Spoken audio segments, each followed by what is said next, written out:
All right, you're welcome to our today's class. Today we'll take a look at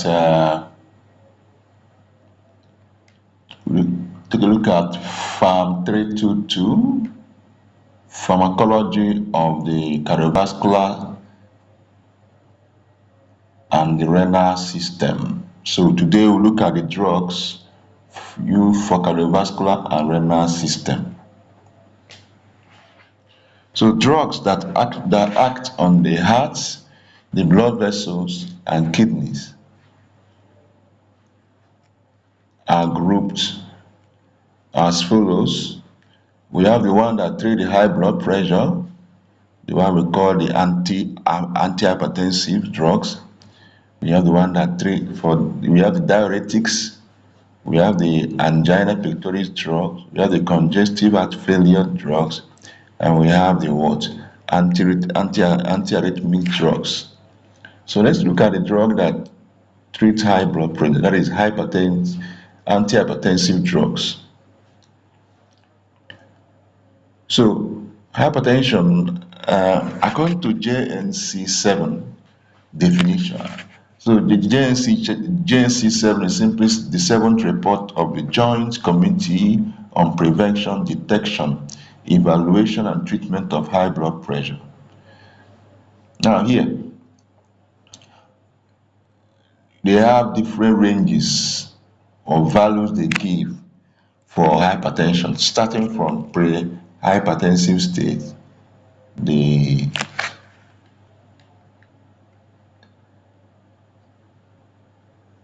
starting from the pre-hypertensive stage up to the stage 1 and stage 2 hypertension. So we will look at the categorization. So basically, when you say hypertension, talks about when the blood pressure increases, maybe instantaneously, that doesn't necessarily mean that someone has developed hypertension. It becomes an issue if the person has the sustained elevation of blood pressure over time. In fact, to be able to say that someone has high blood pressure, hypertension, you'll be able to check the blood pressure at least twice in three different occasions. In three different occasions. If in these three different occasions the person's blood pressure is still high, that means the person has is hypertensive. So that the blood pressure increase today don't necessarily mean that somebody is hypertensive. Okay. So in fact, according to this genesis, someone that has high blood pressure of about 140 and 140 90 systolic 140 millimeter mercury, diastolic 90 millimeter mercury and above, the person has high blood pressure. The person is hypertensive. In fact, someone with high blood pressure with blood pressure higher than 140 90 millimeter mercury and or who is on taking antihypertensive medication. So whether the person is taking antihypertensive medication or not, so far it's 90 140 90 and above, the person is hypertensive. Now it's caused by abnormalities in the cardiovascular system. So the most common and the most important, the most common of it is that patient is at high risk of cerebrovascular diseases. So patient that is hypertensive, they are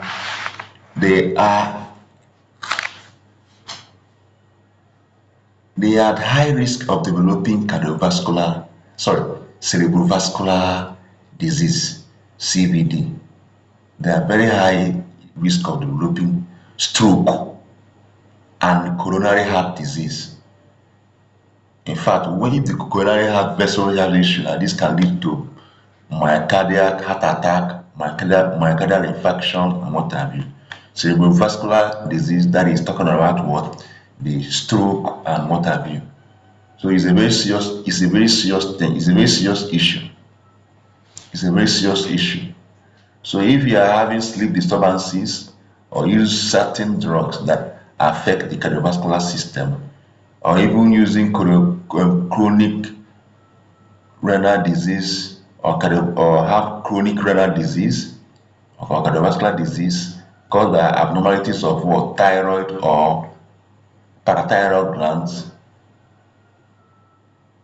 These are the risk. People with this have a high risk of what? Developing what? Cardiovascular system.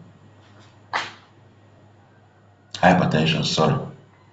Now, patient with high blood pressure, we have abnormalities, of course. Now, normal, they have abnormalities because blood gets to different vital organs. We call it end organ damage. Very high blood pressure can lead to end organ damage because the artery, blood is going to different organs and tissues. So this pressure with which it will hit the organ or the tissue, it can cause damage. So we call it end organ damage. So patient with high blood pressure can develop abnormalities of the heart, brain, kidney, and even the vascular system. Very important because blood gets to this whole part of the body. So any way blood can get to someone that has hypertension can develop a very life-threatening issue there because the pressure of the blood that gets to that tissue or organ will be very, very high. Will be very, very high. Okay, let's continue. So the categorization of blood pressure I mentioned before was done among the population of those that are 18 years and above. So in that categorization, those that have blood pressure below 120, 180 millimeter mercury are considered normal. So that's normal blood pressure. Normal blood pressure should be below 120, 80 millimeter mercury. 120/80 millimeter mercury. That one is normal. Then blood pressure of 120 systolic 120 to 139, diastolic 180 to 89 millimeter mercury. This one is a level of what? Pre-hypertension. Pre-hypertension. Systolic 120 to 139, diastolic 80 to 89. Then here the effort should be made to bring is pre-hypertensive, but the effort should be made to bring it lower. Bring it lower than 120, 80. You can target 118, 78 is okay, it's not bad. But the most important is that you don't let it go too low, but at least target to maintain it below 120/80. Then the blood pressure of range systolic 140 to 159 millimeter mercury and diastolic 90 to 99 millimeter mercury is classified as stage 1 hypertension. stage 1 hypertension. So here the blood pressure, here the blood pressure range exposes the person to high risk for what? Coronary heart disease. Risk of developing coronary what? Heart disease. Of course now, when the when coronary heart disease is developed, heart attack or what is it called? Heart attack, myocardial infarction is imminent. Okay, so here now the patient, that patient or client under this group should have a chance to do what? Non-drug treatment. That is, they should start modifying their what? In fact, from the pre-hypertensive stage step, start doing lifestyle modification like weight loss, abstinence from alcohol, smoking cessation, then increasing physical activity, that is exercises, moderate salt intake, avoid low fat or low fat diet. In fact, reduce what? Caffeine intake. All these beverages that contain caffeine, reduce them. Of course, try to reduce the stress level, very important. Then be calming down. Be calming down. So if you do all this non-pharmacological, if you follow all this non-pharmacological approach and take your medication, it will come down to normal. So now stage 2 hypertension is higher than, systolic is higher than 160, diastolic is higher than what? 100 millimeter what? Mercury. 100 millimeter mercury. I don't limit lifestyle modification to only stage 2. In fact, I start from even pre-hypertensive, because if you don't modify your lifestyle, it will progress to what? Stage 1. And it will ultimately come to what? Stage 2, unless something is done. Okay. Now, let's look at the drugs that are used in the treatment of what? Hypertension. So following the national list of essential medicine, we take them one after the other. Let's look at diuretics. Let's look at diuretics. What are diuretics?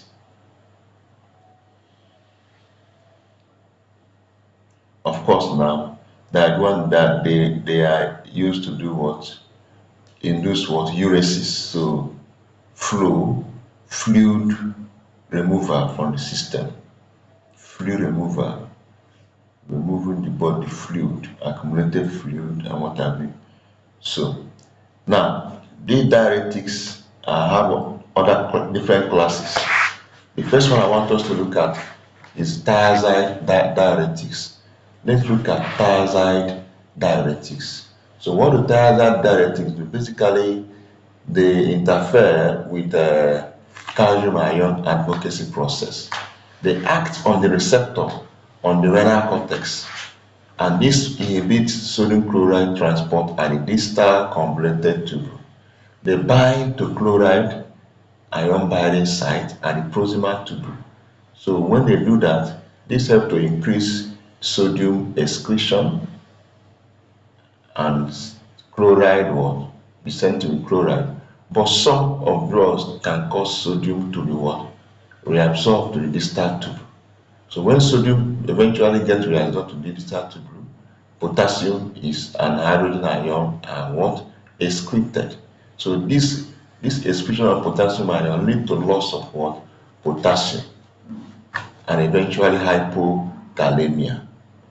So as a side effect, this can lead to what? Hypokalemia. And hypokalemia is also a problem. It's also a problem.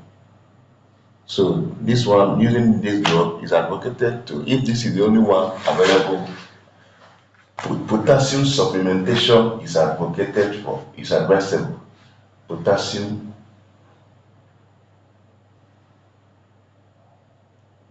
aluminium. Did I say aluminium? I said potassium supplementation. All right. Now, examples of drug under here, we have hydrochlorothiazide. We have hydrochlorothiazide. There are many of them. We have hydrochlorothiazide. We have clothalidone. We have what? Clothalidone. There are many of them.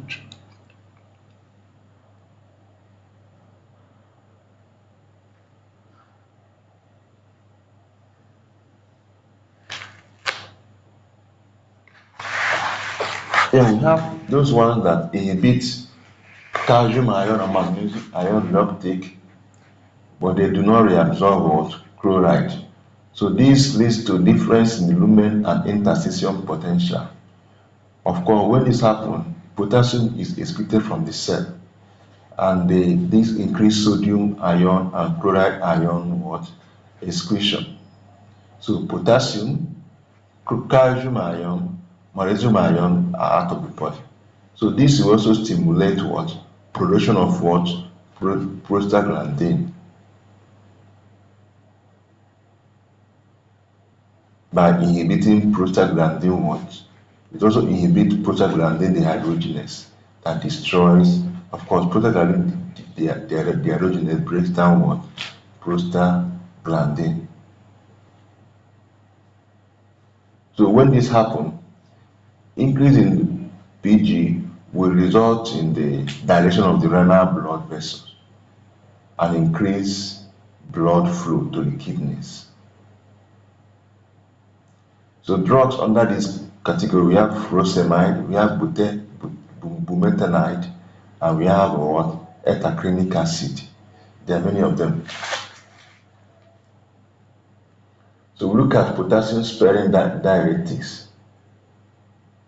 This one, we don't need potassium supplementation. Why using this one? To avoid hyperkalemia. So potassium sparing diuretics, they reduce excretion of potassium from the distal tubule. So they keep the potassium level from becoming too low. Example is what? Spironolactone. So this inhibits sodium chloride, sodium ion, and potassium ion exchange at the distal tubule. So it does this by competing with aldosterone receptors as an aldosterone antagonist.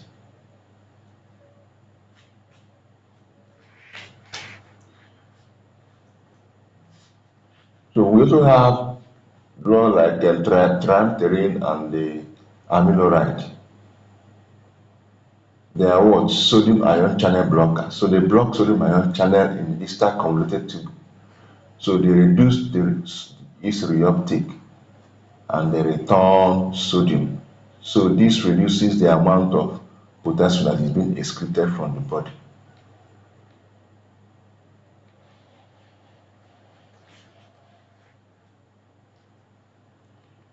So we also have other groups of diuretics. We also have carbonic anhydrase inhibitors. Carbonic anhydrase what? Inhibitors. So this one inhibits an enzyme known as carbonic anhydrase type 4. So this enzyme is present at the proximal tube. So inhibiting this enzyme leads to decrease in prevent exchange of sodium ion and the hydrogen ion, and it results in the excretion of sodium ion, potassium ion from the body, and even bicarbonate from the body. So now, but when it comes to the carbonic anhydrase type 2, carbonic anhydrase type 2 will inhibit the production of what? HCO3 ion, and this will not be absorbed. Now, one thing I want us to know about this group is that drug in this group,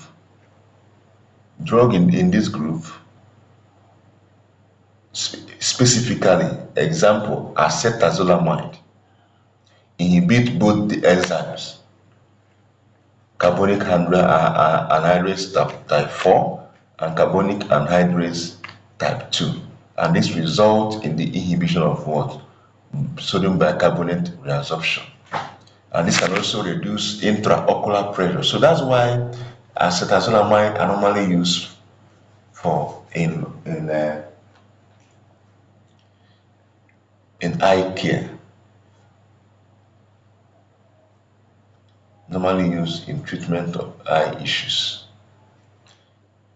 because it reduces intraocular pressure.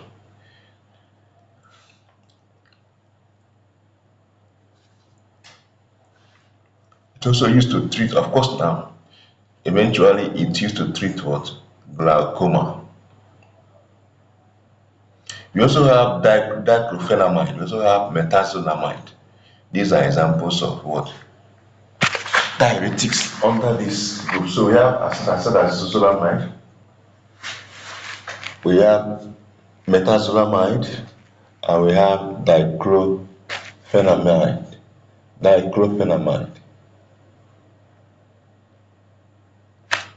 We also have another group, aldosterone antagonist. Aldosterone antagonists, they have the same action like the potassium sparing diuretics.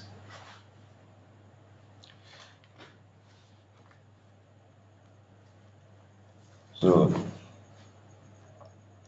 they accelerate potassium and hydrogen excretion by inhibiting the binding of what? Aldosterone. So example is also what? Example here is what? Spironolactone. So specifically, spironolactone is an aldosterone antagonist specifically. So we also have osmotic diuretics.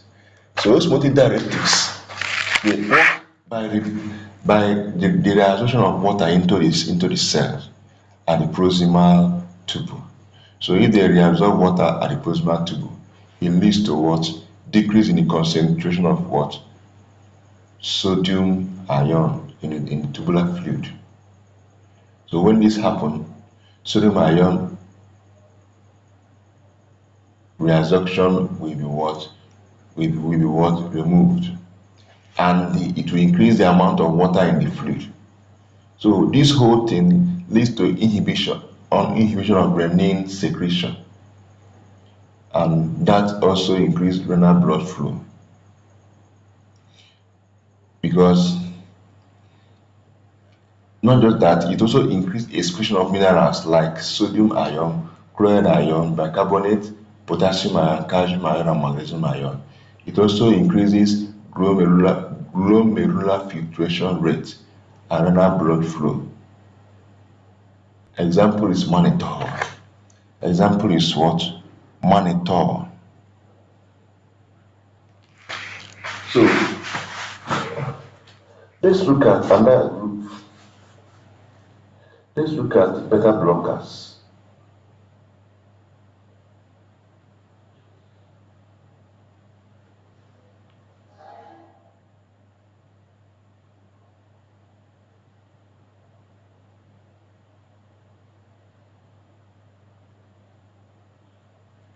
So let's look at beta blockers.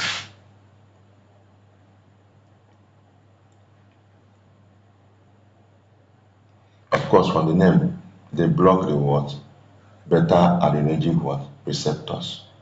So let's look at the first group under this. We have there's one that is beta blocker, there's one that is selective, and there's one that are what? Non-selective. The one that act in both beta 1 and beta 2. When that one that just choose only one, select only one. So we have, based on this, we have what we call, we have cardioselective, we Now, cardioselective beta blockers. So the cardioselective beta blockers, they have selective effects on beta 1 receptors. And beta 1 receptors are found in the heart and the kidney than beta 2 receptors.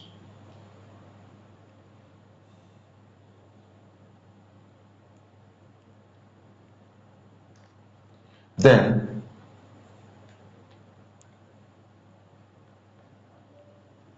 beta 2 beta 2 receptors are found mainly in arteries, lungs, liver, and pancreas.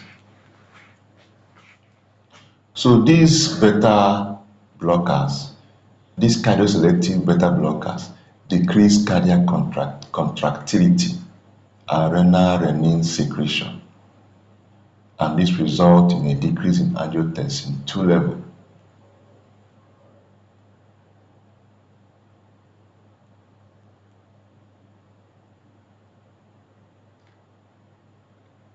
So, sorry, I'm feeling sleepy. That's why I'm battling with sleep. Sorry. Don't worry. I've been awake since. Just pardon me, please. Okay, I said that cardioselective beta blockers, they are more specific. They have more specific effect in beta 1 receptors than beta 2 receptors. And beta 1 receptors are found in the heart and kidney, while beta 2 are found in the arteries, lungs, liver, pancreas. And I said that they act by decreasing cardiac contractility,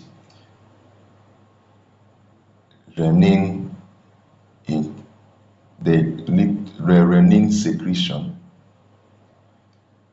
renal renin secretion, and this results in a what? Decrease in what? Angiotensin 2 level. So with all this action, it will lead to what? Decrease in what? Blood pressure. Example is atenolol, metoprolol. Then we have non-cardioselective beta blocker. This one have inhibitory effect on both beta 1 and beta 2 receptors.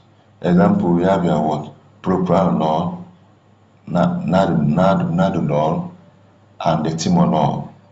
Propranolol, propranolol, nadolol, and what? Timolol.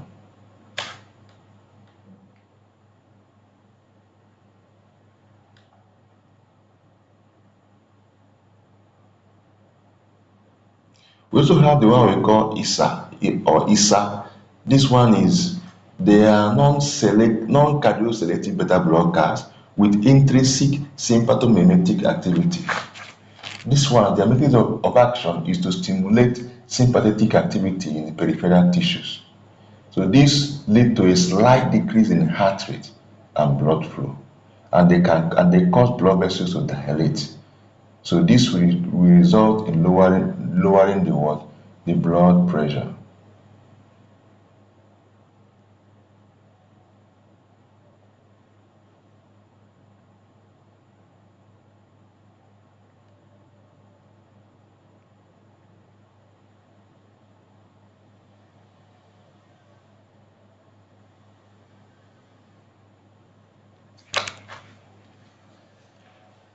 Sorry, at this point now I am battling with sleep. Sleep is disturbing me.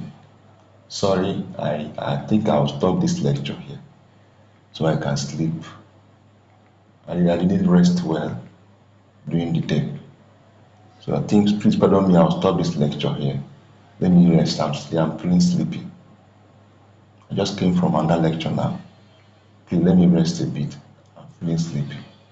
Please, we'll continue in our next class. If you have a question, please send it to me on WhatsApp. I will attend to it. I will attend to that. I'll stop here for now, please. In our next class, we'll continue from this from ISAs, that is non-cardioselective beta blockers with intrinsic what? Sympathomimetic what? Activity. That's where we'll start in our next class. Please let me sleep. All right, thank you very much. God bless you. See you next time.